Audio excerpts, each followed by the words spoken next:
இவன் தான் கார்த்திக், நம்ம கதையோட ஹீரோ. ரொம்ப சுட்டி பையன். இவன் அருண், ரொம்ப அமைதியான பையன், நல்ல பையன். இந்த மீனா பொண்ணு ரொம்ப அழகான பொண்ணு. இவங்க 3 பேரும் நல்ல நண்பர்கள்.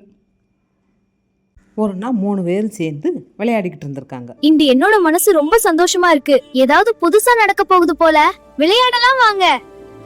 பாருங்கள் எவ்வளவு அழகான குத்தும் காடு. இந்த காடு மந்திரமானது. நாம் இங்கு வந்ததில் மகிழ்ச்சி. பாத்தியா, ஒரு மேப், ட்ரெஷர் ஹண்ட் போல இருக்கு. நம்ம ட்ரை பண்ணலாமா? பயப்படாம போய் பார்ப்போம். நாம் 3 பேரும் போய் இந்த புதையலை கண்டுபிடிப்போமா அப்படின்னு சேர்ந்து 3 பேரும் காட்டுக்குள்ளே போகிறாங்க. கொஞ்சம் பயமா இருக்கு. நம்ம ஒண்ணு இருக்கோம்லா. போனா ஓ கேர்ஃபுல்டா. சரி சரி, இங்க எடவது இருக்கும். கண்டுபிடிச்சேன்.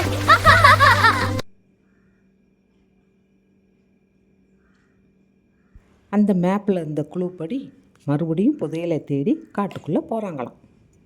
Wow, what a beautiful forest. Yes, let's explore together. Look, a squirrel. Let's go. இதுதான் last clue place.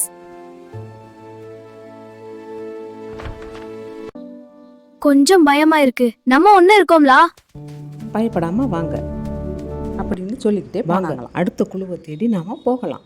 ஆனால் காட்டுக்குள்ளே நாம் 3 பேரும் ஒன்றா தான் இருக்கணும். வழி மாறி போயிடக்கூடாது, சரியா? அப்படின்னு சொல்லி 3 பேரும் கைக்கு கோர்த்துக்கிட்டு போனாங்களாம். இந்த காடு ரொம்ப புதிராக இருக்குது. இங்கே என்ன கிடைக்குதுன்னு நம்ம பார்க்கலாம். கொஞ்சம் பயமா இருக்கு. நம்ம ஒண்ணு இருக்கோம்லா அப்படின்னு சொல்லி அந்த 3 குழந்தைகளும் காட்டுக்குள்ளே போகிறாங்க. ஒரு பெரிய மரத்துக்கு கீழே அவங்களுக்கு ஒரு சாவி கிடச்சிச்சு.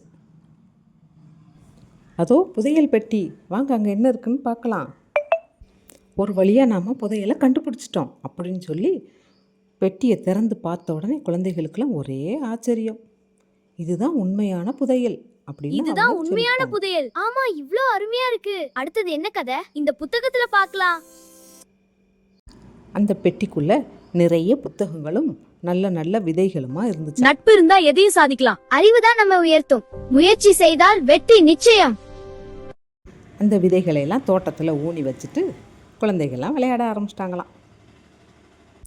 இந்த புக்கை நம்ம எல்லாருக்கும் படிக்க கொடுக்கலாம் அப்படின்னு சொல்லிட்டு இந்த பிள்ளைங்க விளையாட போயிட்டாங்களாம். புதையல் பெட்டியில் அவங்களுக்கு தங்கமோ வைரமோ கிடைக்கல. நல்ல புத்தகங்களும் நிறைய விதைகளும் தான் கிடச்சிச்சு. இந்த கதை உங்களுக்கு பிடிச்சிருந்துச்சுன்னா லைக் பண்ணுங்கள், சப்ஸ்கிரைப் பண்ணுங்கள்.